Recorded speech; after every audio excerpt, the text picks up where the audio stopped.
The Free Soil Party was a short-lived political party in the United States active in the 1848 and 1852 presidential elections, and in some state elections. Founded in Buffalo, New York, it was a third party and a single-issue party that largely appealed to and drew its greatest strength from New York State. The party leadership consisted of anti-slavery former members of the Whig Party and the Democratic Party. Its main purpose was to oppose the expansion of slavery into the Western territories, arguing that free men on free soil comprised a morally and economically superior system to slavery. It opposed slavery in the new territories and sometimes worked to remove existing laws that discriminated against freed African Americans in states such as Ohio. It nominated Martin Van Buren for the presidency in 1848 and John P. Hale for the presidency in 1852. The party membership was largely absorbed by the Republican Party between 1854 and 1856, by way of the anti-Nebraska movement. Positions: free soil candidates ran on a platform that declared, "We inscribe on our banner, free soil, free speech, free labor and free men, and under it we will fight on and fight ever, until a triumphant victory shall reward our exertions." The party also called for a tariff for revenue only, and for a Homestead Act. The Free Soil Party's main support came from areas of Ohio, upstate New York and western Massachusetts, although other northern states also had representatives. The party contended that slavery undermined the dignity of labor and inhibited social mobility, and was therefore fundamentally undemocratic. Viewing slavery as an economically inefficient, obsolete institution, Free Soilers believed that slavery should be contained, and that if contained it would ultimately disappear. History: in 1848, the New York State Democratic Convention did not endorse the Wilmot Proviso, an act that would have banned slavery in any territory conquered by the United States in the Mexican War. Almost half the members, known as barn burners, walked out after denouncing the national platform. Louis Cass, the Democratic Party's 1848 presidential nominee, supported popular sovereignty for determining the status of slavery in the U.S. territories. This stance repulsed the New York State Democrats and encouraged them to join with anti-slavery Whigs and the majority of the Liberty Party to form the Free Soil Party, which was formalized in the summer of 1848 at conventions in Utica and Buffalo. The Free Soilers nominated former Democratic President Martin Van Buren for president, along with Charles Francis Adams for vice president, at Lafayette Square in Buffalo, then known as Courthouse Park.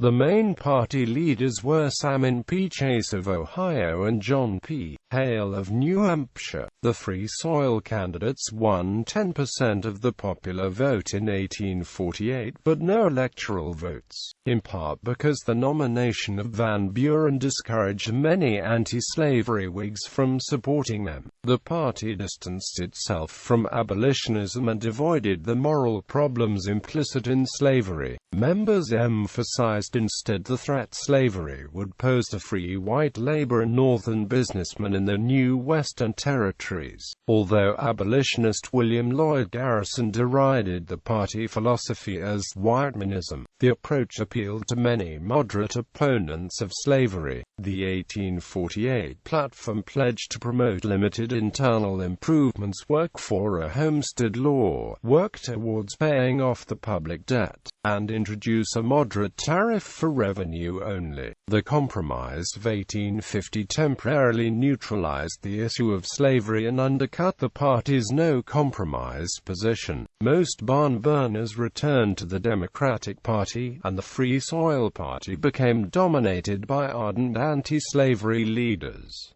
The party ran John P. Hale in the 1852 presidential election, but its share of the popular vote shrank to less than 5%. However, 2 years later, after enormous outrage over the Kansas-Nebraska Act of 1854, the remains of the Free Soil Party helped from the Republican Party legacy. The Free Soil Party sent 2 senators and 14 representatives to the 31st Congress, which convened from March 4, 1849 to March 3, 1851. Since there were party members on the floor of Congress, they could carry far more weight in the government and in the debates that took place. The Free Soil Party presidential nominee in 1848, Martin Van Buren, received 291,616 votes against Zachary Taylor of the Whigs and Lewis Cass of the Democrats, but Van Buren received no electoral votes. The party's spoiler effect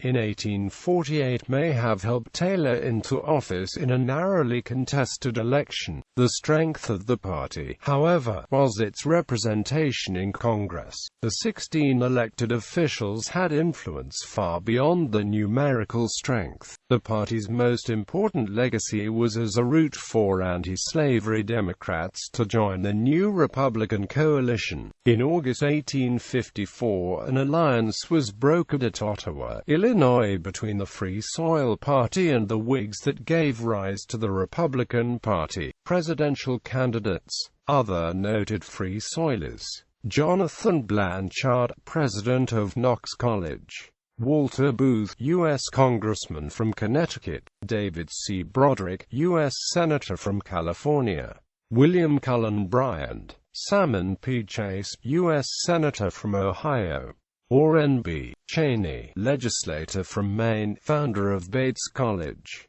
Richard Henry Dana, Jr., Sidney Edgerton, U.S. Congressman from Ohio, Chief Justice of the Idaho Territorial Supreme Court and Territorial Governor of Montana; John C. Fremont, U.S. Senator from California; Leandra F. Frisbee, Wisconsin Attorney General; Joshua Reed Giddings, U.S. Congressman from Ohio; Francis Gillette, U.S. Senator from Connecticut; James Harlan, U.S. Senator from Iowa; Thomas Hoyne, future Mayor of Chicago; Horace Mann, J. Young Scammon, Chicago pioneer and state Whig leader, who in 1848 ran on their Free Soil plank in the 4th Congressional District; William B. Ogden, former mayor of Chicago and president of the Galena and Chicago Union Railroad; Charles Sumner, U.S. Senator from Massachusetts; Walt Whitman, member of the Free Soil Committee for Brooklyn and editor of the Brooklyn Freeman, a Free Soil newspaper; John Greenleaf Whittier; Henry Wilson; Asher Walker; Victor Willard, Wisconsin State Senator, 17th District, 1849–50, and Wisconsin Constitutional Convention Delegate, 1846. Willard Woodard, educator, publisher, Free Soil Club co-founder and president.